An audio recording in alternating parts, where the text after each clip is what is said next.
Hello friends, मैं रोशन कुमार और आप देख रहे हैं स्माइल यूपीएससी। तो दोस्तों, आज हम इस वीडियो में आपसे बात करने वाले हैं हिमालय की उपयोगिता के बारे में, अर्थात कि हिमालय से हमें क्या लाभ है। तो दोस्तों, कृपया इस वीडियो में अंत तक बने रहिएगा और हम अपनी वीडियो की शुरुआत करते हैं। लेकिन दोस्तों, सबसे पहले मैं आपको बता दूं कि यह वीडियो उन लोगों के लिए ज़्यादा मददगार होने वाली है जो भूगोल के अंतर्गत अगर भारत की भौगोलिक विविधता, अर्थात भारत का जो भौगोलिक विभाजन है, अगर उसको पढ़ते हैं और उसको पढ़ते वक्त अगर कोई भी टॉपिक उन्हें समझ में नहीं आता, अर्थात पर्वतीय क्षेत्र के बारे में नहीं समझ में आता और मैदानी क्षेत्र के बारे में नहीं समझ में आता, पठारी क्षेत्र के बारे में नहीं समझ आता, तो फिर दोस्तों यह वीडियो उनके लिए बहुत ही उपयोगी होने वाली है। क्योंकि दोस्तों, उनके मन में सबसे बड़ा ये सवाल रह जाता है कि हम इस टॉपिक को क्यों पढ़ें।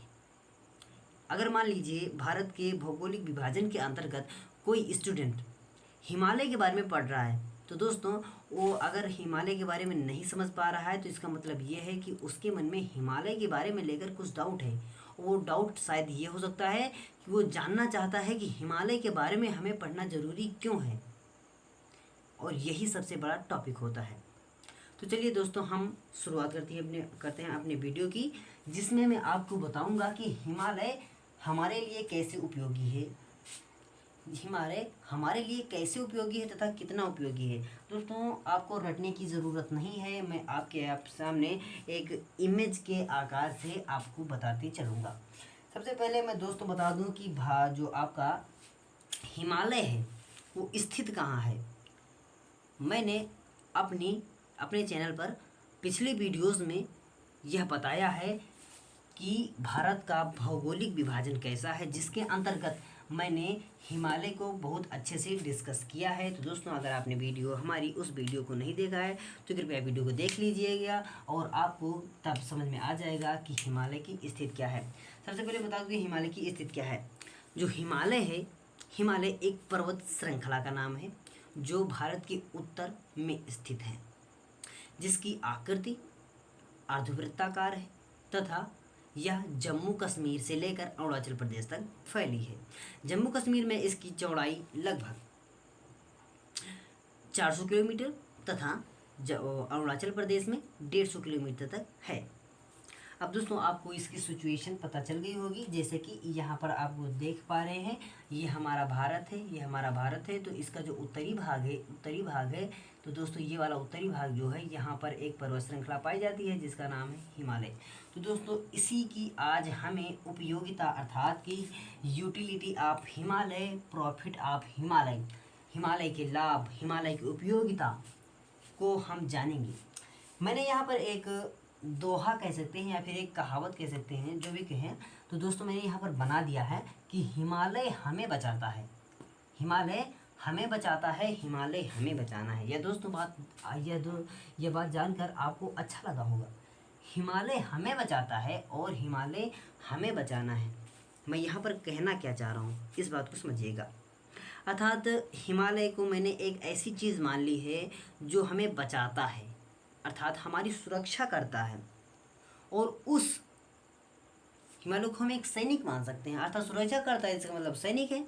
तो उस सैनिक की सुरक्षा हिमालय हमें बचाना है। तो दोस्तों, उस सैनिक की सुरक्षा अब हमें करनी है। इसका मतलब कि हिमालय खतरे में है। जी हाँ दोस्तों, हिमालय खतरे में है। लेकिन दोस्तों, आज हम इस वीडियो में सिर्फ हिमालय की उपयोगिता के बारे में जानेंगे। उसके बाद हिमालय को कौन कौन से तत्व हानि पहुंचा रहे हैं, उसके बारे में हम सेकंड वीडियो में जानकारी प्राप्त करेंगे। चलिए हम शुरुआत करते हैं कि हिमालय हमारे लिए कितना उपयोगी है। सबसे पहले हम हिमालय की बात करें तो दोस्तों, हिमालय सबसे पहले हमें सुरक्षा प्रदान करता है। सुरक्षा अर्थात ये जो हिमालय है ना, हमारा हिमालय है, वो एशिया के समस्त देशों, जैसे कि पाकिस्तान, अफगानिस्तान, चाइना और म्यांमार, इन सभी के साथ एक भौगोलिक प्राकृतिक सीमा का निर्धारण करता है तथा भारत को एशिया महाद्वीप से अलग दिखाता है तथा अलग करता है, और यही हमें सुरक्षा प्रदान करता है। उसके साथ एशिया के साथ प्राकृतिक सीमा का निर्माण करता है। मैंने बताया कि जो हमारा एशिया महाद्वीप है, उसके साथ भारत की एक स्थल सीमा, प्राकृतिक स्थल सीमा का निर्माण करते हुए भारत को अलग करता है। ये टॉपिक क्लियर। दो टॉपिक क्लियर हो गए, मतलब कि सुरक्षा करता है, उसके बाद हमें हमारी एशिया के साथ प्राकृतिक सीमा का निर्धारण करता है। उसके बाद उत्तरी ठंडी हवाओं से सुरक्षा, अर्थात जो हमारा हिमालय है वो उत्तर से आने वाली, अर्थात जो ध्रुवीय क्षेत्र होते हैं उनसे आने वाली ठंडी हवाओं को दोस्तों रोकता है और भारत को एक मीडियम प्रदान करता है। तो दोस्तों जो ठंडी हवाएं होती हैं, इधर की जो ठंडी हवाएं होती हैं, इनको ये भारत में आने से रोकता है, अर्थात ये ऊंचा है इसीलिए रुक जाती है हवाएं। और यहाँ का जो तापमान होता है, यहाँ का जो आपका जलवायु होती है वो सामान्य होती है, अर्थात कि स्थिर होती है, न ज़्यादा गर्मी पड़ती है और ना ही ज़्यादा ठंडी पड़ती है, जैसा कि आप अनुभव करते हैं। तीन टॉपिक क्लियर हो गए। हमें सुरक्षा प्रदान करता है, एशिया के साथ एक प्राकृतिक सीमा का निर्धारण करता है, उसके बाद उत्तर से आने वाली ठंडी हवाओं से हमारी सुरक्षा करता है, उसके बाद यह भारत का जो तापमान है उसको सामान्य बनाए रखने में या फिर भारत की जलवायु को सामान्य बनाए रखने में भी मददगार होता है। अब दोस्तों आप देख पा रहे हैं, और दोस्तों अगर हमारा जो जलवायु है अगर वो सामान्य होगा, अगर वो स्थिर होगा, अगर वो अच्छी होगी, क्लाइमेट अच्छा होगा, तो दोस्तों बेसिकली वहाँ की जो कृषि होगी वो उत्तम कृषि होगी, अर्थात कि कृषि अच्छी होगी, जो भी खेती बाड़ी है वो अच्छी होगी और पैदावार भी अच्छी होगी। दोस्तों आप समझ पा रहे हैं। उसके बाद भारत को 60% जल की पूर्ति नदीय जल, यहाँ पर मैं बताना चाहता हूँ कि जो भारत को जो जल की पूर्ति होती है वो 60% जल, अर्थात कि 60% जल इसी हिमालय से दोस्तों प्राप्त होता है। 60% जल इस हिमालय से ही भारत को प्राप्त होता है, और वो जल किसके माध्यम से? नदीय जल के माध्यम से। क्योंकि जो हिमालय है वो 3 भागों में बटा हुआ है, मैंने पिछली वीडियो में बताया भी है, हिमालय हमारा 3 भागों में बटा हुआ है। जो हमारा हिमाद्री का भाग है उस पर बहुत ज़्यादा ठंडी पड़ती है, और उस ठंडी के कारण वहाँ पर बड़े बड़े ग्लेशियर पाए जाते हैं, जिसके कारण वहाँ से बड़ी बड़ी नदियाँ निकलती हैं, अर्थात सतत वाहिनी नदियाँ निकलती हैं, और जिनके द्वारा भारत में सिंचाई तथा अन्य बहुउद्देशीय परियोजनाएं शुरू की जाती हैं, नहरें निकाली जाती हैं, जिसके द्वारा कृषि सुनिश्चित होती है। दोस्तों आप समझ पा रहे होंगे, ये भी टॉपिक आपको क्लियर हो गया है। अब हम बात करते हैं बहुउद्देशीय परियोजना की। यह एक ऐसा विकास, बहुउद्देशीय परियोजना क्या होती है? एक ऐसा विकास जिसके अंतर्गत चहुओर विकास हेतु इसका निर्माण किया जाता है, या फिर देश के चहुओर विकास हेतु विकास की पद्धति बहुउद्देशीय योजना कहलाती है। बहुउद्देशीय परियोजना, मान लीजिए कोई नदी है, अगर उस पर बांध बनाया जाता है तो किसी एक कारण के लिए नहीं, उसके पीछे कई रीजन्स होते हैं। जैसे कि मान लीजिए ये हमारी नदी है और अगर इस पर बांध बनाया गया तो पहला कार्य तो विद्युत का निर्माण किया जाएगा, दूसरा कार्य वहाँ से नहरें निकाली जाएंगी जिसके द्वारा सिंचाई होगी, उसके बाद फसल उत्पादन बढ़ेगा, उसके बाद मछली पालन भी बढ़ेगा, यहाँ पर जो जल रुकेगा इसके द्वारा मछली पालन भी होगा। और दोस्तों अगर जहाँ पर जल रुकेगा तो इसके आसपास के क्षेत्र में जो चारागाह होंगे, अर्थात जो घासें उगेंगी, उसे हम अपने चरवाहों को खिला देंगे। लगभग यहाँ पर 3-4 टॉपिक को मैंने बताया है, और इससे भी ज़्यादा टॉपिक्स होते हैं। आपको बहुउद्देशीय परियोजना भी समझ में आ गया होगा। उसके बाद भारत के लिए सुरक्षित पेयजल का एकमात्र स्रोत है दोस्तों। मान लीजिए धरातल का जो जल इमिडिएटली खत्म हो जाए, फिर तुरंत खत्म हो जाए, अर्थात नल, बम्बा, समरसेबिल इससे जल आना बंद हो जाए, तो दोस्तों जो हमारा हिमालय है ये हमारी लगभग सुरक्षा करेगा, ये हमें जल प्रदान करेगा। वो इसलिए क्योंकि मैंने बताया कि जो हिमाद्र है वहाँ पर बहुत ज़्यादा ठंडी पड़ती है, और ठंडी के कारण वहाँ पर ग्लेशियर पाए जाते हैं, ग्लेशियर के कारण वहाँ से नदियाँ निकलती हैं, और इन्हीं नदियों के द्वारा भारत में सिंचाई, पेयजल इत्यादि की पूर्ति होती है। जो हिमालय है उससे मुख्य रूप से 3 नदियाँ निकलती हैं जो एक नदी तंत्र का विकास करती हैं तथा भारत में फैली हैं।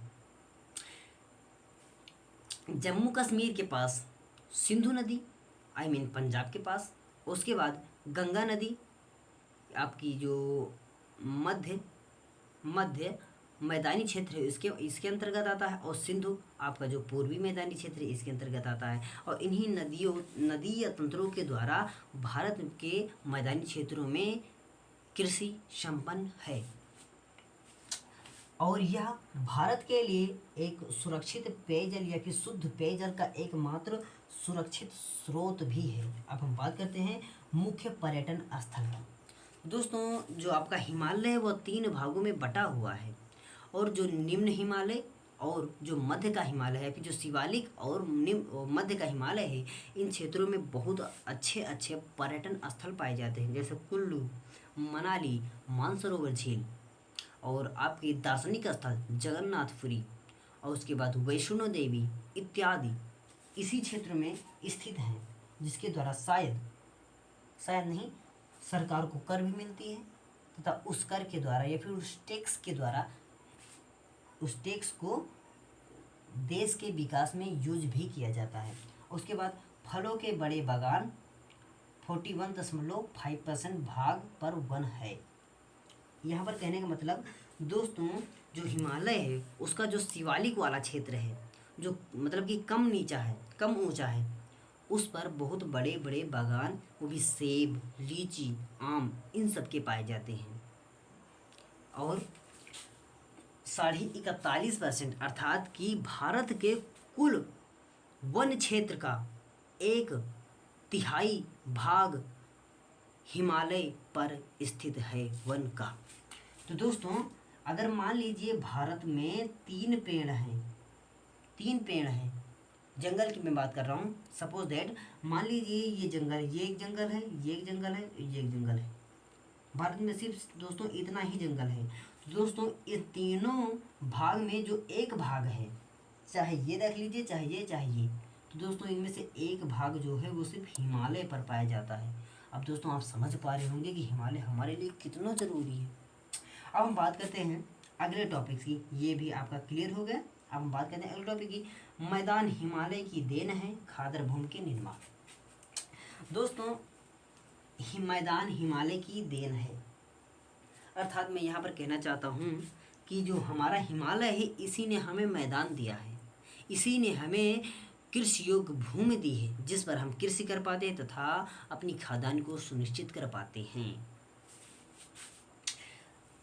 कि मैदान हिमालय की देन है, इस पर मैं अलग से एक वीडियो बनाऊंगा, क्योंकि दोस्तों जो भारत का भौगोलिक क्षेत्र है इसके पीछे एक बहुत बड़ा कारण काम करता है, जिसका नाम है प्लेट विवर्तनिकी। अब प्लेट विवर्तनिकी के बारे में हम अन्य से अलग वीडियो में जानकारी प्राप्त करेंगे, जिसमें मैं बताऊंगा कि हमारा जो हिमालय है वो उसका कैसे जन्म हुआ, आपका जो पर्वतीय क्षेत्र है उसका कैसे जन्म हुआ, आपका जो मैदानी क्षेत्र है उसका कैसे जन्म हुआ, प्रायद्वीपीय भाग का कैसे जन्म हुआ, और मरुस्थलीय भाग का कैसे जन्म हुआ, और खादर भूमि के निर्माण में। दोस्तों जो हिमालय से नदियाँ आती हैं वे अपने आसपास के क्षेत्र में एक वो जो हिमालय होता है उससे कचरा युक्त मिट्टी लाती हैं, अर्थात जलोढ़ मिट्टी लाती हैं, तथा उसे मैदानी क्षेत्रों में निक्षेपित करती हैं। उन्हें जब स्थिर नदियाँ होती हैं तो निक्षेपित कर देती हैं, अर्थात कि जो कण होते हैं उसके वो बैठने लगते हैं, और वहाँ पर एक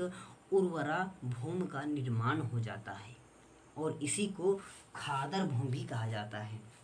और दोस्तों ये भी क्लियर आपका हो गया टॉपिक। अब हम अन्य टॉपिक की बात करते हैं, जिसका नाम है विविधता, आई मीन डाइवर्सिटी। तो दोस्तों जो आपका हिमालय है ये एक ऐसा भाग है जो भारत में विविधता का एक कारण है, अर्थात